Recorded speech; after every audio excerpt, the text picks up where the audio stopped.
I just watched Toy Story, and it really is about that damn phone.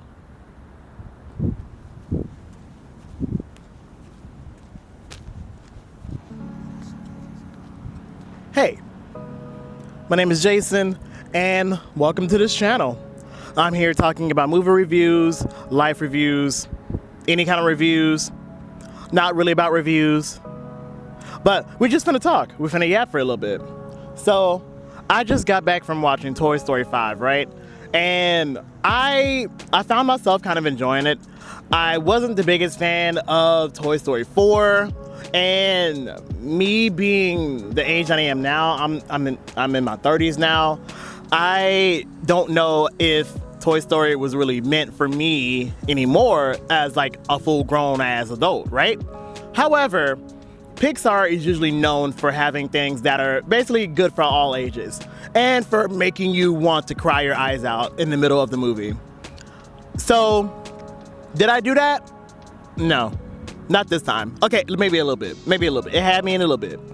But I really wanted to talk about a lot of the themes that Toy Story 5 was representing, which means that I'm going to talk a lot. So if you want to talk about, movies, you're going to talk about a lot of different things like that, stick around. In Toy Story 5, we're talking about tech, we're talking about toys, we're talking about is always that damn phone, or in this case, is always that damn iPad. So we have Jessie leading the group of toys that we have, our lovable group of toys that we've seen from Toy Story 1 all the way to Toy Story now. And, oh, what was that? Oh, okay. So yeah, we have the toys that are with Bonnie, lovable neurodivergent Bonnie. She's having trouble making friends. And I feel like that is something that we all have to deal with as kids. Like trying to, wanting to fit in, trying to give in to peer pressure, wanting to just be normal or whatever normal means. But in this case, Bonnie, she really feels like she's having trouble trying to connect with people, trying to make friends. There's a scene where Jessie tries her best, she really tries her best to get to play with a set of twins that are outside. But Bonnie freezes up and is like, hi, and they laugh. It really goes to talk about just how neurodivergent kids have just used to have to mask or trying to figure out their feelings, figure out how to navigate through life in such a different way that it does cause pressure. And toys are something that Bonnie has gone to, just like Andy in a sense, to basically use her imagination to feel like she can have fun, to feel like she can be Bonnie. However, the parents, they see that they're trying to help. They see that she's really wanting to make friends. She, is aware that she's different. She's aware that she doesn't have those same kinds of innate abilities that other kids have. So the parents, they do their research. They look into what they call a lily pad, which is basically the version of a little kid's iPad, or back in my day, the little leapfrog. Y'all remember the leapfrog? I wanted one so bad, and that's how I learned how to read, y'all. Something that a lot of these kids don't know how to do now, unfortunately. It's sad. However, so she gets this lily pad and goes almost immediately into just the drone, the really just staring at a screen, dead face. And in the same time, she's really wanting to get closer to be friends with these girls in her little dance class. And they all have lily pads and all of that. So they're all in this little group, this little triad, and they're, playing games on the iPad and all of that. However, it comes at a cost. It came at such a cost that it really you can tell that a lot of how peer pressure and a lot of how technology can aid into peer pressure on social media and whatnot. You trying to fit in how, it's kind of the equivalent of like wanting to be like an Instagram baddie, but when you're like, a potato. And there's nothing wrong with being a potato.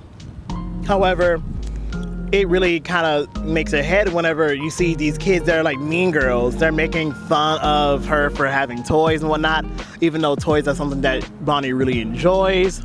And you can tell that Jesse and the gang are really wanting to help, but they're at odds because of this newfangled technology, with Jesse herself seeing how the kids are just droning along. They're not using their imaginations. They're just stuck to a blue screen and they're like zombies. They're doing nothing. There's a scene where Jesse sneaks into a suitcase to try to, help Bonnie, try to see what these kids are all about.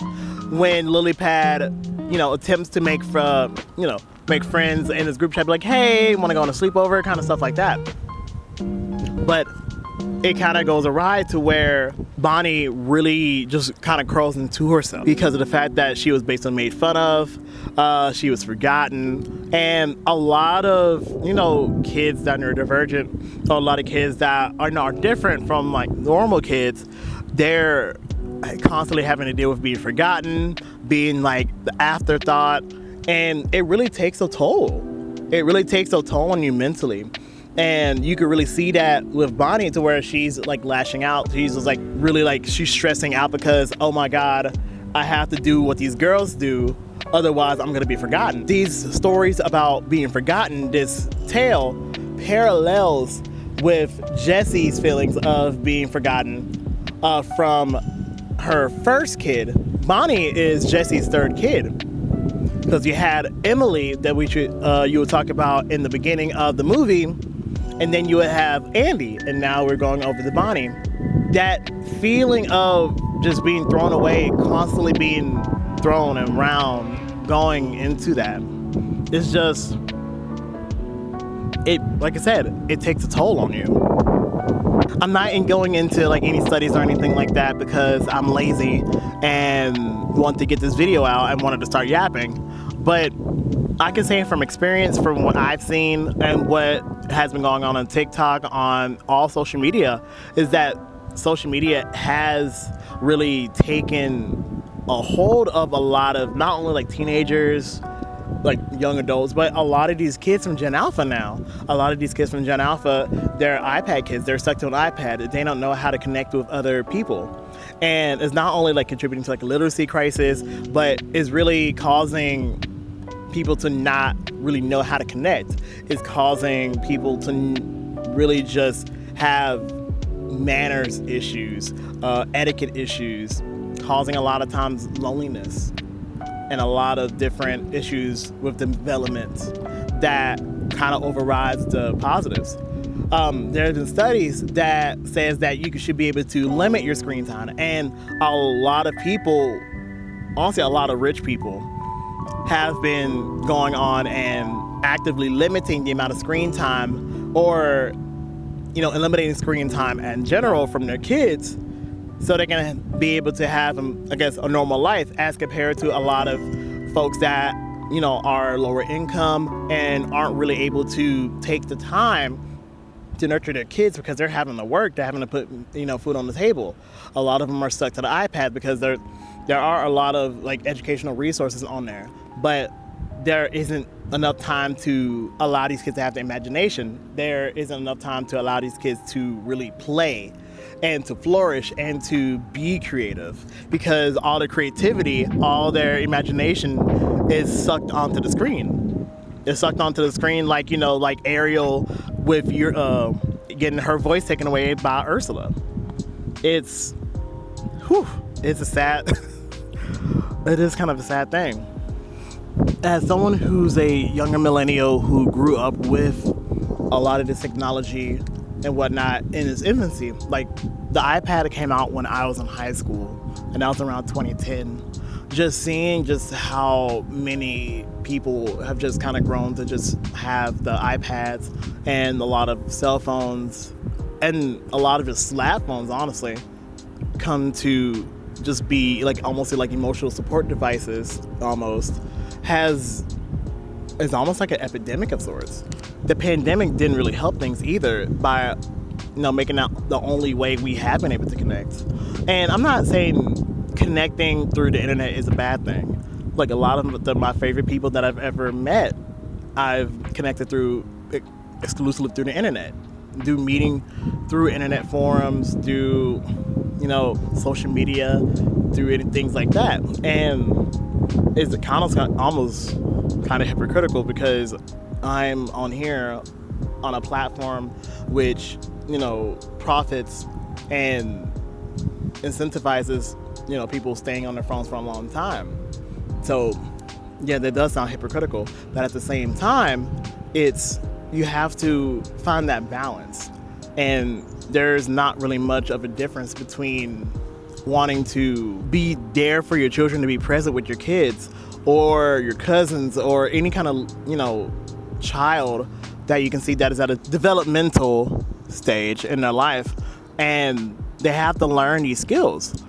Many kids right now are delayed in their motor skills or delayed in those fine-tuning skills, those soft skills that we learn as adults. A lot of these kids are not learning them at the age that they usually are because a lot of these kids are just stuck to the screen. So all we have are the Miss Rachels of the world or the Blueys of the world. It's like glorified babysitting devices. I mean, no shade to Miss Rachel at all. Like, she is doing great work. She's doing a brilliant work, I'll say, to help these kids basically learn these fine-tuned skills in the age of social media, in the age of YouTube, in the age of all of these screens and whatnot. But it feels like there's not really much of a replacement for actually being present, having quality time, learning to just be around people, be social. And people have different ways of going about it. There is no substitute for being present. And I think that's what Toy Story is saying, is that yes, we can come together. There is a way to have found that balance between tech and play, being able to let kids have their imagination run free and not have their screen time and self-esteem be attached to a tablet screen. One just really brilliant thing about Toy Story 5 is the introduction of this character Blaze, who is a horse girl. She has this multiple interests, and she faces a lot of the same issues as Bonnie. There are some key differences between how Bonnie has reacted versus how Blaze reacts to the things. Like, Blaze, her being more of a country girl as compared to Bonnie, who's kind of more suburban. There's more things that she can do. Like, there's more just activities that Blaze is able to do outside of screen time. She also has a pad laptop versus a tablet. And I think that's another key difference. Using laptops, having something where you can physically just shut it down, put it away, and put it in a spot to where you can just be away from it, you can step away from it. I feel like that has done wonders in Blaze's character versus Bonnie, who's just now getting into just straight up having a tablet, something that you can take anywhere you can go, like on the go anywhere, and actually having that connectivity, just being able to find a place to just step away from that and limit the time that you have on there without, having to just drain the battery. That has helped. I feel like that helps Blaze, her skills as compared to Bonnie and her skills. They were able to connect on a way because they have similar quirks that really fit with each other. They are very imaginative girls. They like to play. As you can tell with the differences in the play scenes in Toy Story 5 that are very imaginative, very wild. Like, there's a scene where one of the characters, they're at a ball, as it turns out into a spy mission and whatnot. And those things that you just let imagination run wild, those are the causes of some of the most creative and freeing feelings that anyone can get in any situation. Hell, that's how many people have gotten great projects. That's how many of our childhood projects, our books, shows, movies, any kind of like media has made. It's just like just being able to be creative about it. And it just really goes to show how Toy Story 5 really it has shown that there is a place for not only for toys, but for tech as well, and to have that cohesive balance between the two. And I feel like that's a lesson that many people today, kids and adults alike, can choose to either take from or ignore. Hopefully they'll listen. I'll have to shout out to Bonnie's parents, because they've been like almost like very supportive along the way too, even though they're not perfect. They're human characters as well. There are blind spots that they have that they didn't see until almost after it was too late. And seeing just those differences in how Blaze and her mom handle things versus how Bonnie and her mom and dad handles things are seen. It just really also shows there's certain scenes that you can see like how obvious it's been that people are so attached to the screens that they don't notice the surroundings, they don't notice the things around them. Is that there's this chase scene where Jessie and a whole bunch of Buzz Lightyears, along with Woody, go chase down this donation box, this donation truck, and you can see just a whole bunch of screens and a whole bunch of people just not paying attention. And it just goes to show how both kids and adults are facing the same issue, whether it's like they are having screens at work that they have to look at, or they're just looking at their phones, they're looking at games and all of that on their phones.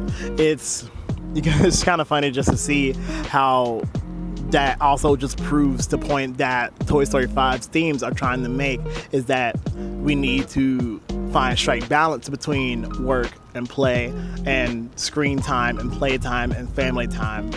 And I think because of that, Toy Story 5 does a great job of achieving those goals. I probably would talk about like just everything as like the cinematography, just the technological advances that Pixar itself has made, and using Toy Story as almost like a tech demo of sorts to achieve that. But I could also talk about how Joan Cusack knocks it out of the park as Jessie, or how every single character in Toy Story are just in their peak form. How Woody is shown to have like that passage of time, and the jokes about him being, starting to bald and all of that too. But this is more so just about the screen time. And I will say that this is like the PSA. I will say Toy Story 5 is a good movie. I would think it's a reason why it's going to possibly be one of the few billion-dollar pictures this year. It already has like some of the biggest openings of the year thus far, and on track to, like I said, make $1 billion. But I will say that there's a lot deeper of a meaning that Toy Story 5 shows that a lot of people either are getting, or they're just looking past the fact that it's a kids movie to realize that Pixar makes movies for everybody. But that's all I really have to say about this right now. So yeah, thank you for watching. Thank you for watching. It's been a long time since the last made a video, and I'm trying to just get back into just making this a full-time gig. So I really do appreciate y'all just hearing me out, listening to me and whatnot. And I have a Substack that you can look at. You can follow me on any kind of social media and all of that. And it's all gonna be in my link tree. And I would say have yourselves a wonderful day, and get off that damn phone.